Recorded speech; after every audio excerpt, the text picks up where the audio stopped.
විජේවීර මහත්මයා මුළු ජීවිත කාලේ හිරබාට්නියම කෙරුවා. ගමනායක පොඩි අතුලා ලොකු අතුලා ආදී උදේ ඔක්කොම නේද. අපි ආණ්ඩුවටපත් වුණා 77 මම නිදහස් කෙරුවා මේ ත්‍රස්තවාදී. දැන් මේ ආණ්ඩු ක්‍රමයේ යටතේ බෝ වෙලා තියෙනවා දියුණු වෙලා තියෙනවා ඇතම් පළාත්වල ත්‍රස්තවාදී ව්‍යාපාරයක් කියලා කියන ත්‍රස්තවාදී ව්‍යාපාරවල බාහිර විදිහට උතුරු නැගෙනහිර පළාත්වල ඒ ව්‍යාපාරය දියුණු වෙලා තියෙන්නේ මධ්‍යම ආණ්ඩුවෙන් වෙන් වෙන්න අදහස. ද්‍රවිඩ උද්වැය වැඩි ඉන්නේ පළාත්වල විශේෂයෙන්ම උතුරු පළාතේ වටේර පළාතේ නැගෙනහිර පළාතේ ඉන්නවා තවත් ජාතීන්.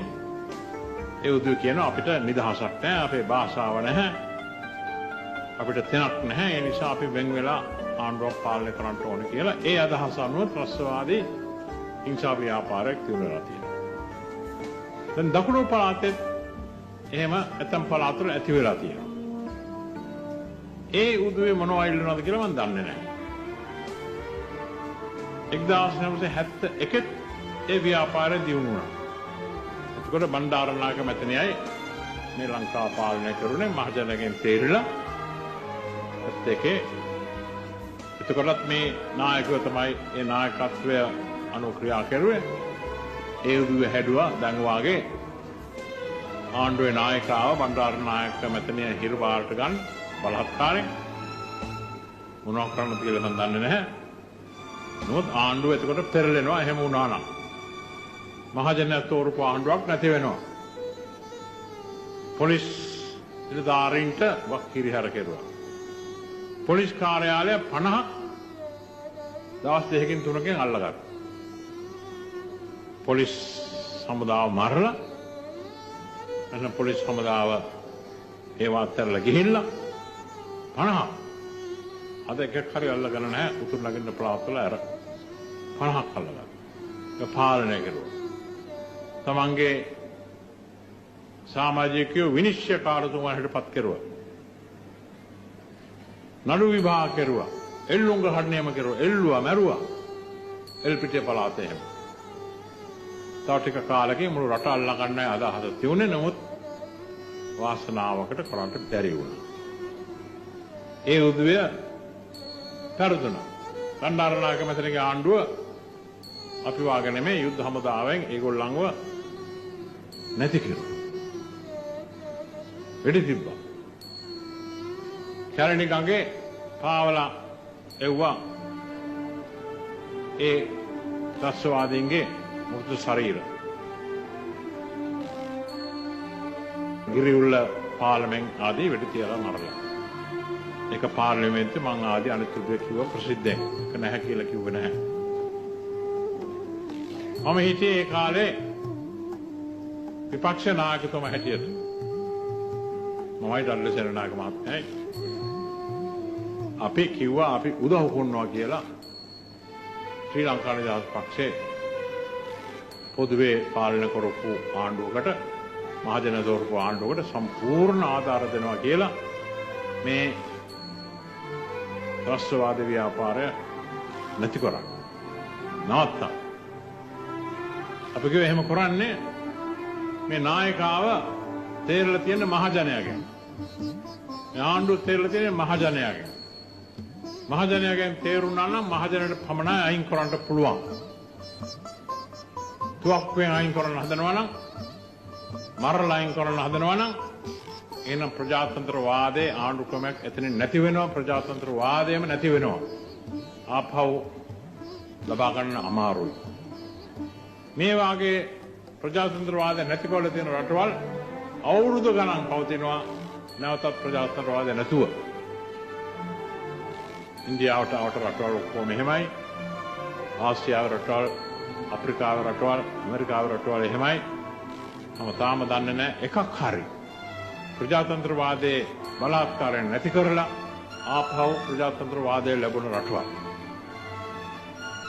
ඒ නිසා අපි බණ්ඩාරනායක මැතිණියට ප්‍රසිද්ධයෙන් පාර්ලිමේන්තුවේ කතාවල වලින් සභාවලින් කිව්වා අපි කිව්වා අපේ සමාජිකයන්ට එක්සත් ජාතික පක්ෂය බලවත් පක්ෂයක්.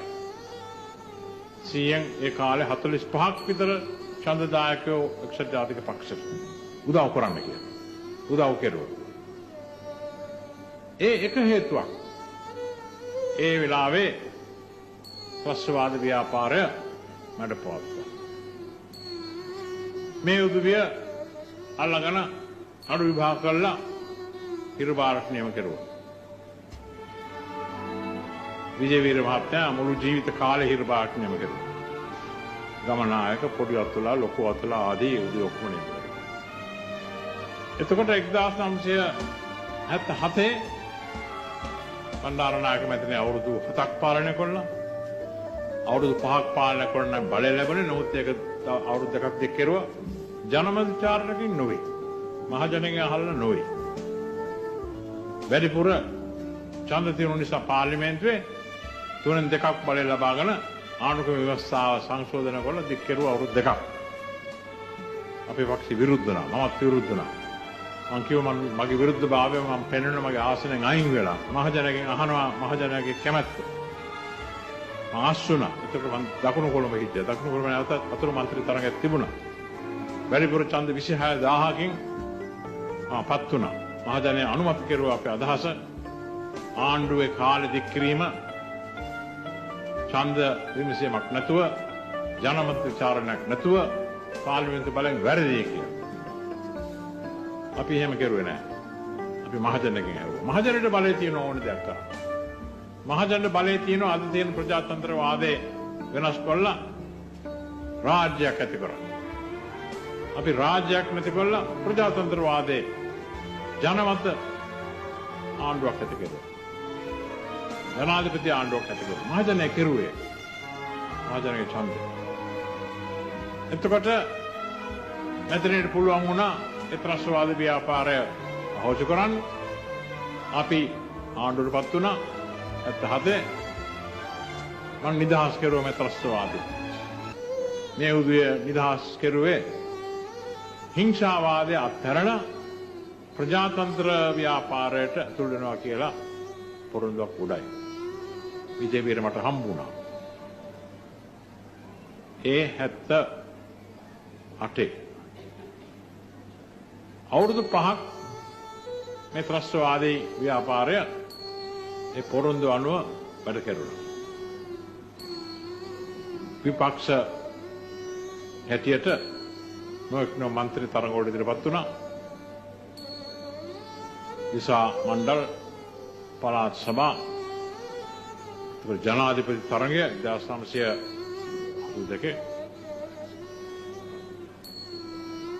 ඔක්කොම පෙරදුනා. එතකොට මට ආරංචි ලැබුණා පොලිස් නිලධාරීන්ගෙන් දැන් මේගොල්ලෝ ආපහු පටන් ගන්නවා තමන්ගේ පන්තිවල හිංසාව දේශනා කරනවා. හිංසාවෙන් තමයි ආණ්ඩුව පෙරලන්න පුළුවන්. ඔක්කොම ඡන්ද පෙරදුන නිසා වෙන්න පුළුවනි. හිංසාව දේශනා කරන්න ප්‍රති සමිති 20ක් විතර තිබුණා. සමාජිකයෝ ඉන්නවා ගණනාවක්. තවත් ඇති වුණොත් ආණ්ඩුවට අමාරු වෙනවා.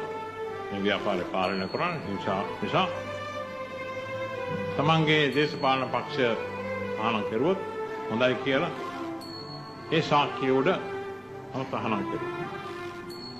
1983 එදා ඉඳන් උතුරු පළාතේ පටන් ගත්ත දකුණු පළාතේ ක්‍රමක්‍රමයෙන් පටන් ගත්ත හිංසා බලය 1987 ඉඳන් වැඩි වුණා. දැන් අපි මොකද්ද කරන්නේ මේක? ආරක්ෂාව පාලනය කරන යුද්ධ හමුදාව, ආරක්ෂා පාලනය කරන පොලිසිය ආදී අනිත් ආරක්ෂා හමුදා වැඩ කරනවා, පුළුවන් උත්සාහ ගන්නවා, මැරෙනවා. කියන බොහොම කනගාටුයි. දැන් හුඟක් දුරට වැඩ පවත්වලා තියෙනවා. ඇතැම් පළාත්වල තාම බලවත් විදිහට ක්‍රියා කරනවා. මේ උදවිය හදන්නේ එක්සත් ජාතික පක්ෂයේ නායකයන් සහ සමාජිකයෝ එක්සත් ජාතික පක්ෂයට උදව් කරන උදවිය පුරුෂ හෝ ස්ත්‍රී පක්ෂයට කවුරුණක් කමක් නැහැ. වායස හෝ තරුණයෝ වෙඩි තියලා මරන්න. අවාසනාවකට යුද්ධ ආයුධ බොහොම නවීන විදිහට චාරිත්‍ර කරන්න පුළුවන් යුද්ධ ආයුධ T56 ආදී ඒගොල්ලන්ට හොරකම් කරලා ලබා ගන්න පුළුවන් වුණා. මේක තමයි බලය. ඒගොල්ලන්ගේ පුද්ගලික මනුෂ්‍ය බලයක් නෙවෙයි යුද්ධ ආයුධ බලය. අපිට කරන්න තියෙන වැඩ අපි ඔක්කොම කරනවා ආණ්ඩුවකින් ඒගොල්ලන්ගේ ව්‍යාපාර නැති කරන්න. ශ්‍රී ලංකා නිදහස් පක්ෂ හැංගිලා ඉන්නවා. එක්සත් ජාතික පක්ෂ හැමදෙනාම මේ ව්‍යාපාරයට විරුද්ධයි. මම හදන්නේ ශ්‍රී ලංකා නිදහස් පක්ෂ සමාජිකයෝ ඉන්නවා නම් මම කතාවල් අහනවා නම් වං විදුලියෙන් ආදී වාහිනියෙන් පත්තරවල තියෙනවා නම් කරුණාකර කල්පනා කරලා බලන්න. තමගේ නායකව සහ ඇතම් නායකයන්ගේ කල්පනාවට උඩින් පිටින් කල්පනා කරලා බලන්න අපි කරන එක හරිද?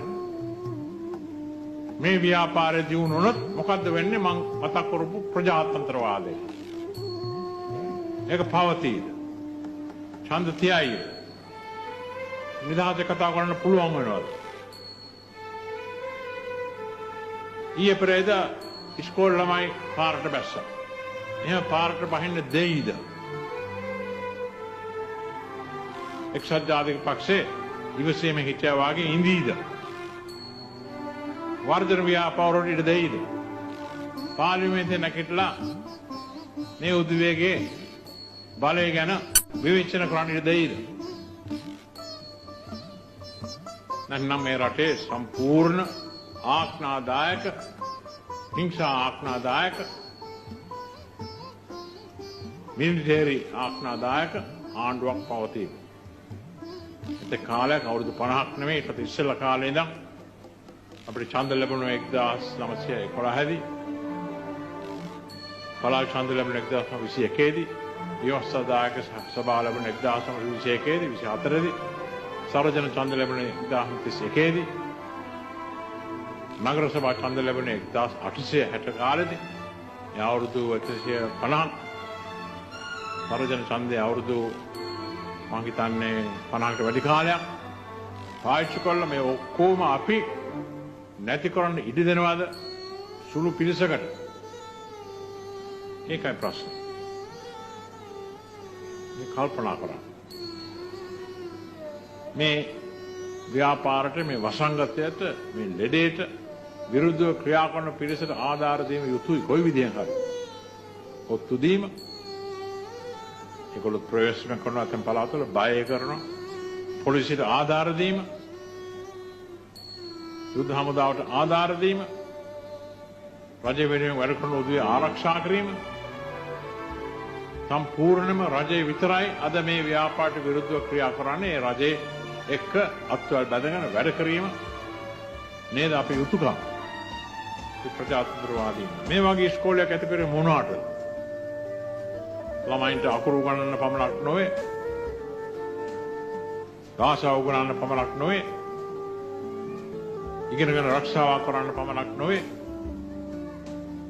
ප්‍රගතිශීලී අපේ ආගම් අනුව විශේෂයෙන්ම බෞද්ධ ආගම මේ ඉස්කෝලේ හැදුවේ බෞද්ධ නායකයෝ පිරිවෙනක ඒ ආගම් වල උගන්වන වැදගත් උසස් අදහස් අනුව සමාජයක් ඇති කරන්නේ නේද? අපේ දරුවෝ ඇති කරන්නේ දෙමව්පියන්ට ජීවිතේ ඉස්කාන්සෙන් ඉන්න පුළුවන් සමාජයක් ඇති කරන්නේ නේද?